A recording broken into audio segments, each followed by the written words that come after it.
And there's some other issues too in terms of his appointment to China as well, whether or not that particular process may not have not been abused from time to time. But Madam Speaker, let's stick to the motion. Continuing on the report from the engineer, Madam Speaker, he says here, for instance, that the C.O. Williams contract moved from $27 to $54 million.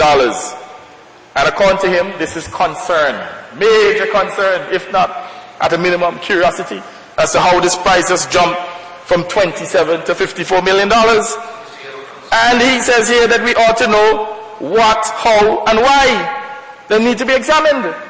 And this, Madam Speaker, as I go through this report, you would recognize that there is indeed a need for some form of independent inquiry into this spending. Because at the end of the day, the nation did not get good value for money. Now, Madam Speaker, he continues that all of which must be measured against the initial scope of works, associated costs, and the change in the scope of work.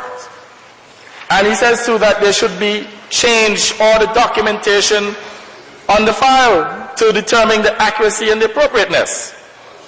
Now, Madam Speaker, you also went on to say that the documentation to substantiate agreed bill of quantities and unit rates that was used to satisfy payment requests by C.O. Williams to Public Works must be provided. And up to this day, Madam Speaker, they have not responded. If you have nothing to hide, give us information. Madam Speaker, he also says here too that parliamentary representatives on making requests for documentation and answers to matters of the public purse must be facilitated. And this is a man who understands the system, Madam Speaker. And I don't think that we really needed him to tell us this, but we know that. Now, Madam Speaker, he says here, something appears to be strange.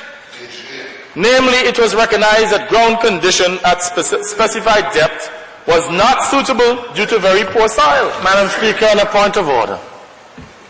Madam Speaker, it says interruptions. I would like to listen to my colleague, the member for St. John City West. It says the point of order, no member shall interrupt another member except to raise a point of order or to proceed.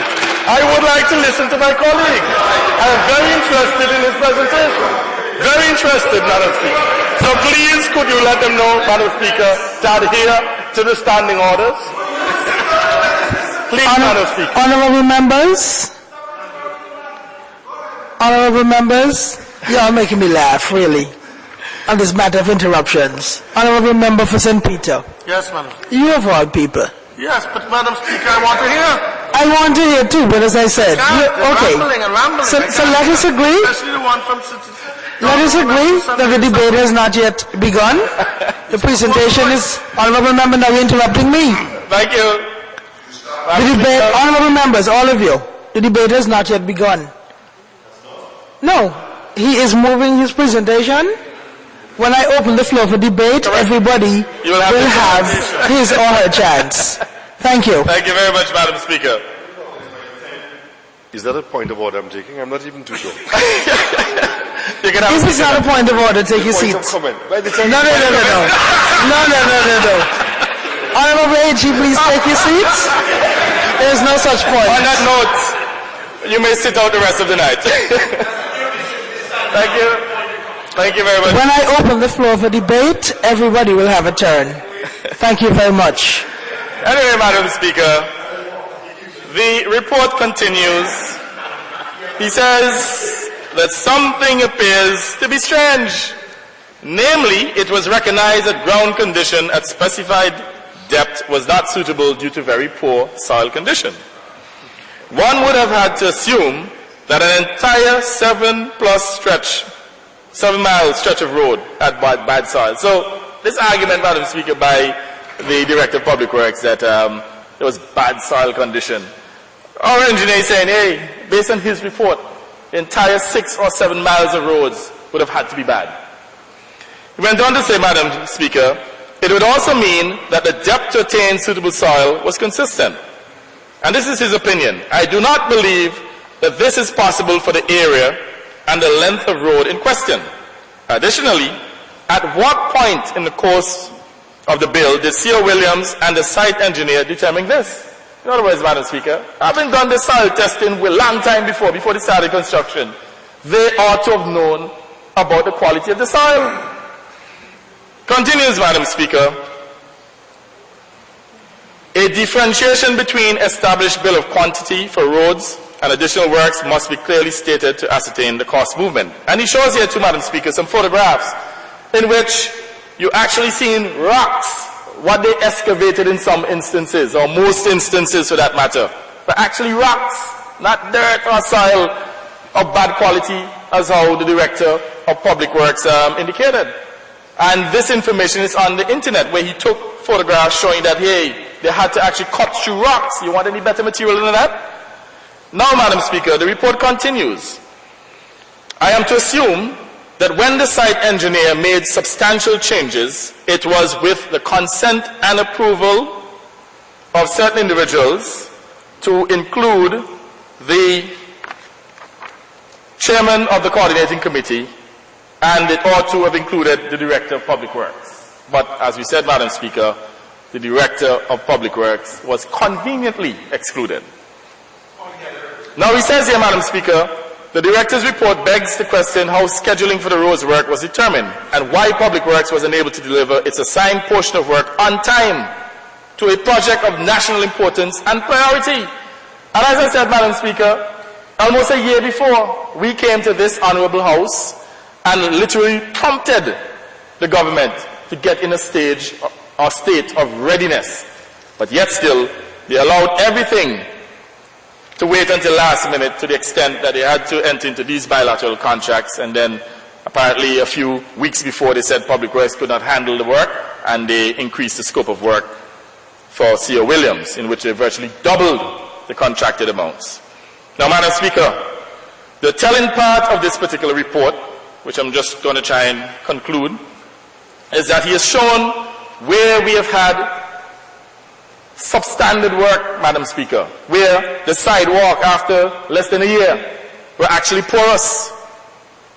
He has here, for instance, Madam Speaker, that the condition of a particular part of the South Stadium structure at the main entrance, Madam Speaker, he says here that the concrete work is such that it was substandard. He also went on to say, Madam Speaker, that the bad roadwork construction is such that within a matter of a year, they should not have deteriorated to the extent that they had, in which a number of them had potholes at that time. He has shown, for instance, to Madam Speaker, where the roads were not the width as indicated by the Director of Public Works. He has also shown, Madam Speaker, where the Director of Public Works says that there were 8 inches of asphalt, that in some instances there was even less than 1 inch of asphalt, Madam Speaker. And the good thing about it, is that he actually used a rule and measured it and took a photograph of it. It's right here in this report, so that you know that he's not lying. And Madam Speaker, he says here, for instance, like the elliptical road east of the stadium, there was 2 inches of asphalt, and already the road is falling to pieces. In fact, I have it right here in this report. So when we circulate it, you see it. And if you had looked at the placards that we had in our picket, you would have seen where we demonstrated that the roadworks are already falling to pieces. We've shown, for instance, Madam Speaker, and we got the photos from this report, that the roads are not properly compacted in some instances. They literally just threw the asphalt on the road, Madam Speaker. In some instances, where they reckon that the roads are up to, 41 feet wide, he has shown that the maximum width is about 28 inches. 28 feet, Madam Speaker. So there have been a lot of inconsistencies in the report of Barry Davis. And as I said, it's not just an opinion, he has shown evidence, proof, Madam Speaker. I mean, you can see here, for instance, he has a tape measuring the depth or the thickness of the asphalt. So this is not guesswork, this is real. Madam Speaker, he also spoke about the material that they had to remove. And he says here that there is a major percentage difference in terms of what they said that they removed compared to what they brought in. And he says this is definitely inconsistent.